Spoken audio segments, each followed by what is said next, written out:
An balimaw aw ni ɲantuma bi kibaruya min b'an bolo ka da aw tulo kan o de ye k'a fɔ ko an ka tungarankew ka segin ko kuma min fɔra ko kibaruya wɛrɛw sɔrɔla a la. O kibaruya wɛrɛ o ye jumɛn ye? O ye k'a fɔ i n'a fɔ a bɛ se ka bɔ a kalama cogo min na kunun communiqué dɔ tun bɛ réseaux sociaux kan.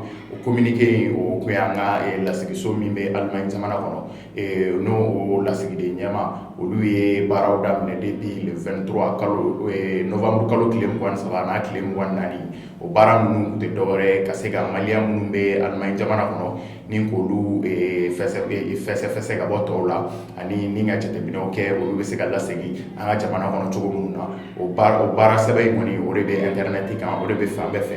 O tɛmɛnen kɔ ka bɔ yen o laseginni kelen hukumu kɔnɔ an ka minisiriso min bɛ yen n'o ɲɛsinnen don maliyɛn minnu bɛ kɔ olu kunkan o kuma ma. O minisiri kunun tilegan fɛ ale ye sɛbɛnni kɛ a ka page kan sur Twitter. O page in kan ale ye min fɔ ko a b'a jagoya Union européenne kan ani Pays-Bas lasigiden min nana Mali kɔnɔ yan ko u ka sɛbɛn wɛrɛ kɛ, sɛbɛn min n'u b'a jira k'a fɔ ko accord ma signé, olu ma accord signé ni Mali ye, ko o sɛbɛn kɛ o ye jagoya ko ye ko min n'u b'o jagoyaw kan.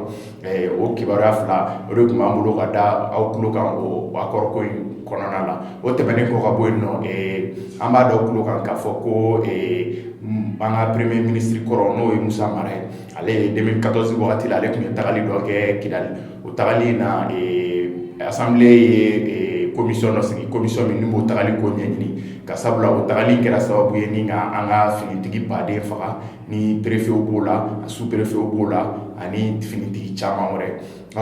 Rapport in y'a jira k'a fɔ ko an ka premier ministre kɔrɔ Musa Mara ko MINUSMA tun y'a fɔ a ye, MINUSMA ɲɛmaaw tun y'a fɔ a ye ko a kana taa, Serval ɲɛmaaw fana tun y'a fɔ a ye k'a kana taa, ni Mali yɛrɛ sɔrɔdasi ɲɛmaaw tun y'a fɔ a ye k'a kana taa Kidali.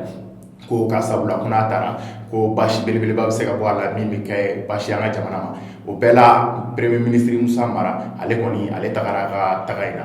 O taga in na o kɛra sababu ye ni Mali ye sɔrɔdasi caman sara an ka préfet n'an ka sous-préfet ni mɔgɔ minnu y'a fɔ a ye k'a kana taa olu tun y'a jira a la fana k'a fɔ ko banbaganciw kan ka jɛwuli lajɛrɛba dɔ kɛ yen nɔ Kidali, ko o lajɛrɛ in na ko maa 1500 ɲɔgɔn bɛ kɛ yen nɔ n'o ye banbaganciw ka mɔgɔ ye ni marifa bɛ k'u bolo.